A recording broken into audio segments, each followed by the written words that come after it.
Hey friends, today I'm going to show you how I like to do my color changes on my pattern Tiny the Titan on his toes to get that clean color change. This is how I do it. So first off, I've already got pretty much the base of his foot started.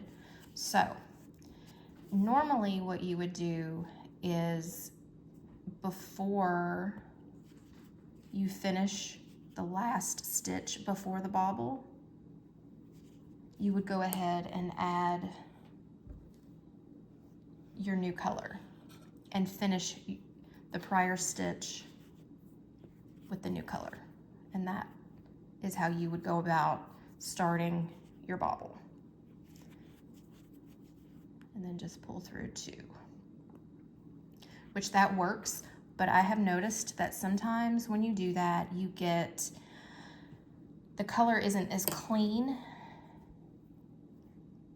in the next round. And sometimes I don't like that. Sometimes I do, sometimes I don't. And for Tiny, I wanted his toes, his toe claws to have a really clean look to them. So this is how I do it.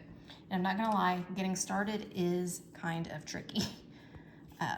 So what we're gonna do is, this is the last stitch before our mini bobble color change. So I'm going to complete that stitch as normal. Now, to get started on my mini bobble with a clean color change, I'm gonna get our other color of yarn, his toe color, and I'm just going to wrap that around my hook, and I'm gonna take my finger and I'm gonna hold it in the back, and it will slide around. So just be aware. Getting started, like I said, kind of tricky, but it's worth it in the end. So we have yarned over just like normal. In this pattern, it is in the back loop, so we're gonna just insert our hook into the back loop of that stitch, pull up, and pull through just those 2, just like a normal bobble stitch. And if your green or your main body color starts to look a little loose, just pull that tight. And just keep that over there. So now that is the first part of our mini bobble. So that's 1.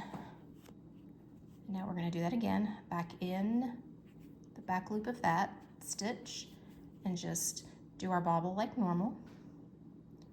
Pull through 2, run over, back loop only, pull up, pull through 2. So now you've got 4 loops on your hook, including your main body color. Normally at this point, you would just finish with your toe color, but this time we're gonna pick up our main body color and pull through all 4 of those, get it a little tight, and just pull through those, and then continue with the next single crochet. So there we have got 1 toe. For the remaining toes, we've got 4, or sorry, we have 3. It's actually quite a bit easier to do your color change because you don't have to really hold on to the back where the yarn is.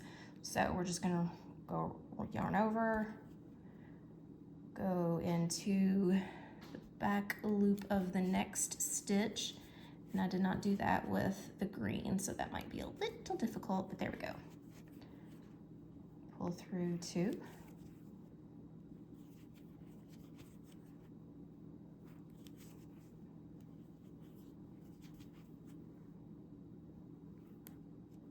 Loops, pick up our green, and pull through, pop that out. Now let's try to remember to go into the back loop of our next stitch,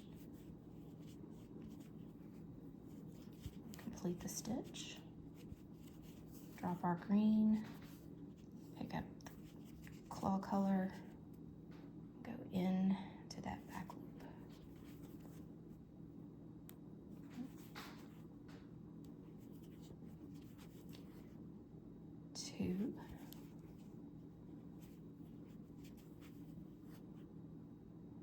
3, 4 loops. Getting kind of tangled here. And pull through. And then go into, it's hard doing this on camera. Go into the next stitch for a single crochet in the back loop only. And there. So we have 3. And you have a really nice, clean color change for your claws. And that's how I do it. I hope this helped, and if you do make my pattern tiny, I would love to see it, so tag me on Instagram at stitchandmoan.crochet.